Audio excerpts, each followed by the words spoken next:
Je tiens tout d'abord à vous témoigner le soutien entier et amical d'Henri Emmanuelli, président du département, qui m'a demandé de le représenter ce matin parmi vous.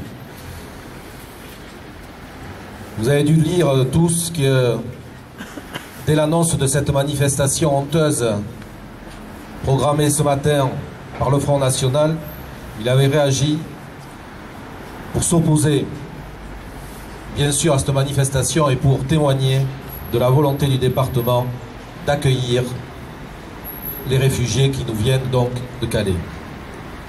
Il a dit clairement: l'extrême droite veut créer de la division et de la haine en excitant les peurs. C'est un comportement irresponsable et dangereux que nous dénonçons parce qu'il porte atteinte aux valeurs de la République.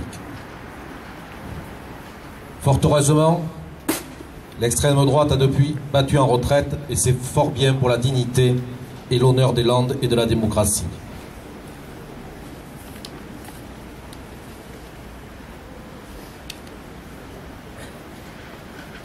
Il était quand même, et je vous en remercie, important de maintenir ce rassemblement ce matin. Et je tiens donc à vous féliciter tous et tous pour votre présence citoyenne et militante. Car qu'est-ce qui nous rassemble ce matin sur cette place, si ce n'est d'abord l'un des trois mots gravés, comme vient très bien de le dire Jean-Yves Montus, le mot fraternité.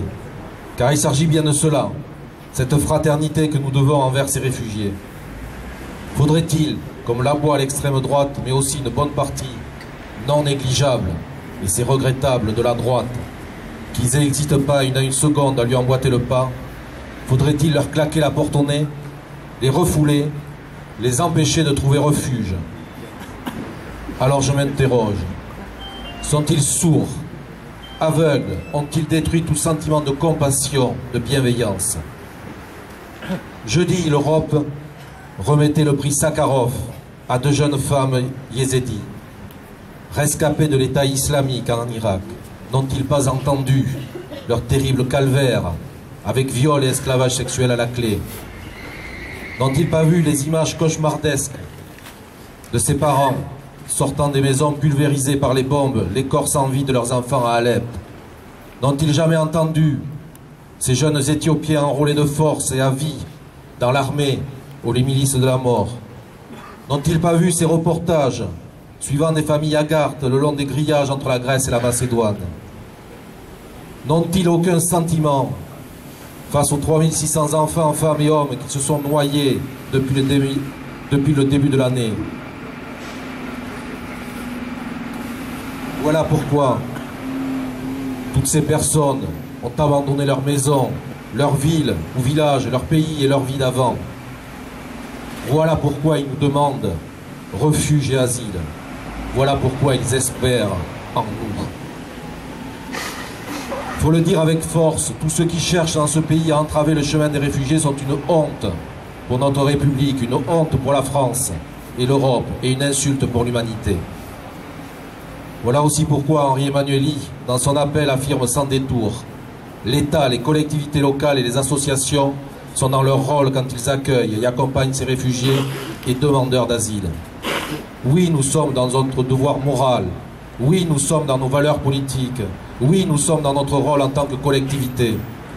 Un rôle au département que nous avons déjà assumé avec fierté l'an dernier quand il a fallu accueillir des réfugiés à Biscarrosse. Et nous le savons bien tous ici, il ne s'agit pas seulement d'accueillir. Il faut plus encore accueillir durablement.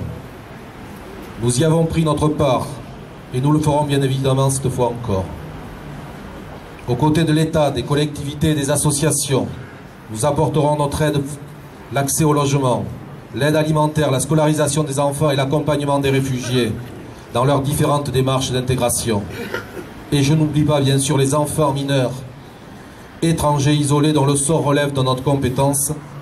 Sachez que depuis le début de l'année, c'est un enfant dans cette situation de détresse qui est accueilli toutes les semaines dans ce département. Vous le voyez, pendant que certains s'agitent et agitent les épouvantails de l'identité, du repli sur soi et de la peur de l'autre, d'autres, comme nous tous ici, agissons, mais vraiment différemment. Pour conclure, je voudrais une dernière fois parce qu'il est absent et que ses paroles sont fortes, reprendre l'appel lancé par Henri Emmanuelli cette semaine. Dans leur histoire, dans leur culture, les Landais ont toujours été fidèles aux valeurs d'hospitalité et d'entraide. Le montant est venu de le manifester avec dignité et fermeté.